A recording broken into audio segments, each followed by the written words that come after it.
Hey guys, Professor Bell, Comic Book University, and Spider-Man and Wolverine, issue number one. This first issue is called Duality, and I really didn't know if I was going to like this. I saw the cover art, I thought it looks pretty good. Took a couple, peeks at some of the preview art. I saw, you know what, the interior art isn't so bad. And then I realized that Mark Guggenheim is writing this. This guy who's written movies and TV shows, and he writes comic books every so often. He wrote X-Men Gold. If you remember, although the art wasn't as good as X-Men Blue at the time, the stories were just wow, top notch from beginning to end through the controversy and everything. Brilliant stuff. I really like this. Let's talk about who made the comic books besides Mark Guggenheim, and we'll move on from there. So writing, Mark Guggenheim. Did I mention that? The artist is Kari Andrews. Love seeing Kari on some stuff. He's always fantastic on this stuff.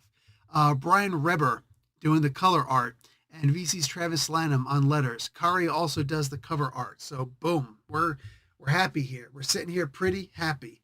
we're pretty happy. Anyway, so I'm remembering the original Spider-Man Wolverine, where Wolverine got Spider-Man to accidentally kill a chick named Charlie, and it was really messed up. And it's like Spider-Man should never be friends with Wolverine ever after that comic book. Let's just be realistic, call a spade a spade. It is what it is. He should never ever befriend Wolverine for any reason. That is something that like Spider-Man of all people should simply never ever forgive. And yet it wouldn't make for the great comic books that we get all the time now, right? So he's still trying to be cool with Wolverine. They both get a little thing in the beginning, and Spider-Man, he's trying to talk to this chick, nice looking chick. She's a very how you doing type of chick, right? And he keeps on bailing on her for various reasons. And now all of a sudden, it's not a phone call or a text message or something, sneaky whatever. He's got to sneak away to go become Spider-Man. No, now Wolverine shows up on a motorcycle and says, "Hey, come on. Listen, this is all I'm going to say. If by the end of this series, this short whatever, if at some point Spider-Man doesn't go back to talk to that girl and she's not just like, you are a man of mystery and I am all yours, you big hunk of Peter Parker, you, then I will be infuriated." All right? Mock infuriated because Wolverine shows up looking and smelling the way he does, sounding the way he does on his freaking motorcycle, talking about, hey, we got business we got to handle. That's what I'm talking about. That's Riz to the degree, right? To the highest degree. There is no way this chick isn't sitting there right now, rubbing her legs like a cricket, talking about, ooh, international man of mystery. You want to talk about that? This comic book reminds me very, very much of the Captain America Civil War. Remember what happened at the end of that? Stark, you killed my mom. Something like that happens in here. And I about flipped my lid because I was this close to saying I am not interested in seeing more about Peter Parker's super secret spy family with the fake Russian version of the Red Skull and all that. So I remember those comic books and they were freaking horrible. All right. I said what I said. You have your opinion. This is mine. I did not like those, right? The silly story with the spy Parkers. But what I will say is that by the time I got to the end of this comic book, I cannot wait for issue number two. Holy crap. We got some splaining to do. Oh, and some people show up in this. You remember when I pointed out that Craven the Hunter showed up to fight that part two of that Predator versus Spider-Man is going to show up next week, right? And when Craven the Hunter showed up to help or to instead fight the Predator, I about lost it because I'm like, why didn't I think of this? In fact, forget Spider-Man. Let's just have Craven versus the Predator. I would love to see this. I don't even care who wins.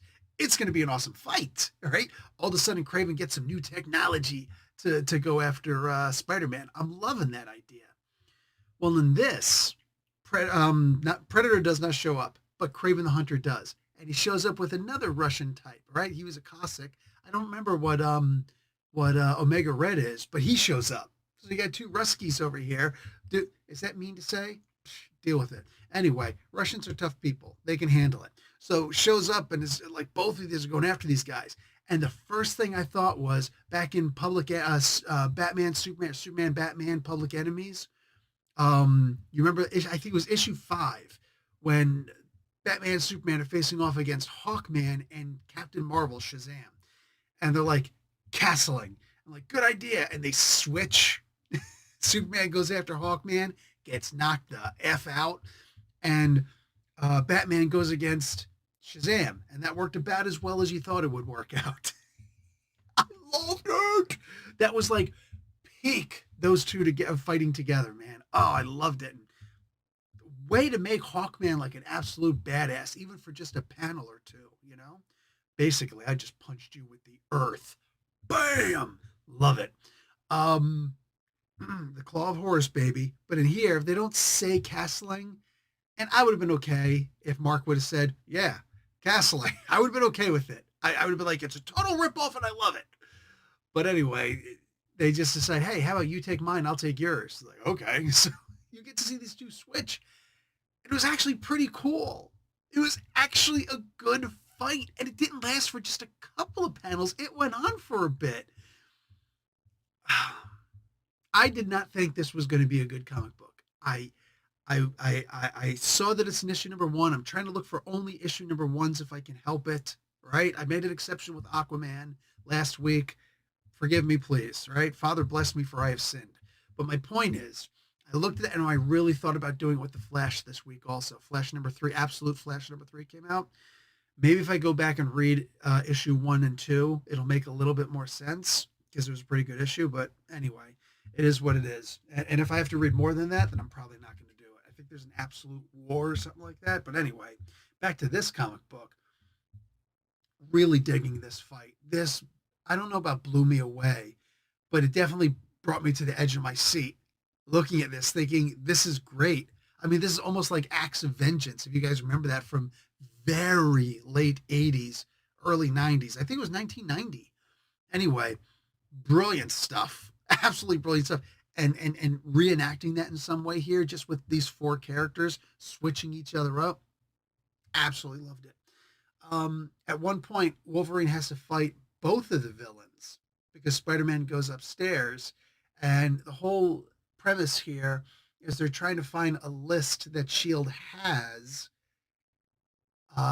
which is basically a dossier of the counterintelligence agents currently and I think past operating. So all the double agents out there, the ones who are acting like they're on their side, but they're actually on our side, yeah, them. So of course Black Widow is going to be there, right? So maybe we'll see her at some point soon. But they're trying to find this list. But so are the other guys, the bad guys. And we don't know who's behind everything here. Oh, but I see, like, what happened at the end. I'm like, oh no, they did not just freaking go there. And yes, they did. Guys, I think you're going to get to the end of this comic book, and just like me, you're going to go, no, they didn't. And yes, they did. I would highly recommend reading this. I would highly recommend reading this just to see that this is probably going to go someplace cool. It's Guggenheim. He typically comes up with good stories. This guy doesn't need comic book money. Understand, this is something that I always try to emphasize. Mark Guggenheim does not need your couple of dollars for buying a comic book. He just doesn't need it. All right? The guy's making way too much money in TV and in movies. All right? Way too much. A comic book is not going to suddenly make him, oh, this makes it so now I can afford my yacht. He only does his stories when he decides he wants to do it. I don't know if people contact him or not, but I guarantee when this guy calls up Marvel or whoever he wants to call and be like, hey, I got this cool idea for a story. These guys at Marvel are like, okay, well, I didn't even tell you the story yet. Don't care. Come on over and do it. So that's a good thing. He's not just working for peanuts here, or he doesn't care what he's being paid. It's the idea that this guy is actually working and doing these things because he's got a great story that he wants to tell. That's why every single time, hands down, that I see Mark Guggenheim, I'm thinking, I got to at least check it out. And this was so worth it.